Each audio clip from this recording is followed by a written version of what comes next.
పోలవరం ఆంధ్ర రాయలసీమ ప్రాంతాలకు ఓ వరం. అదే సమయంలో గిరిజనులకు శాపం.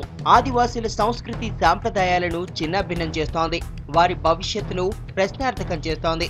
పర్యావరణ ప్రమాదానికి కారణం కానుంది.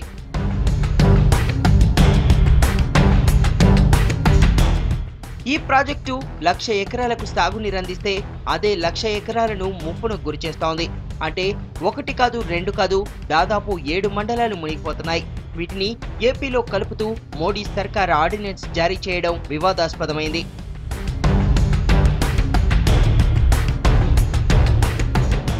ఇది ఒక ప్రాంతానికి సంబంధించిన నేతలు మాత్రమే ఖండించడం లేదు. పర్యావరణ స్పృహ ఉన్న ప్రతి ఒక్కరూ దీన్ని వ్యతిరేకిస్తున్నారు. ఆదివాసీ ప్రజలకు జరుగుతున్న అన్యాయాన్ని ప్రశ్నిస్తున్నారు.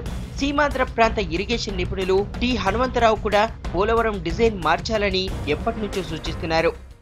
My intention was to see that if it is possible to devise or design an alternative technical means instead of the major dam at Polavaram, is there a possibility of a solution in an alternative technical design to get all the benefits under the Polavaram project envisaged with the dam?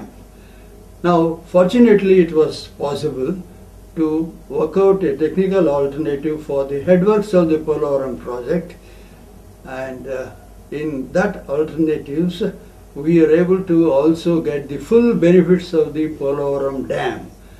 ఏపీకి చెందిన భిక్షం అనే వ్యక్తి Polavaram design మార్చాలని ఏకంగా ఒక పుస్తకమే రాశారు. అటు AP ఇటు తెలంగాణ ప్రాంతాల నుంచి పోలవరం డిజైన్ మార్చాలనే డిమాండ్ వస్తోంది. కానీ కేంద్ర ప్రభుత్వాలే పట్టించుకోవడం లేదు.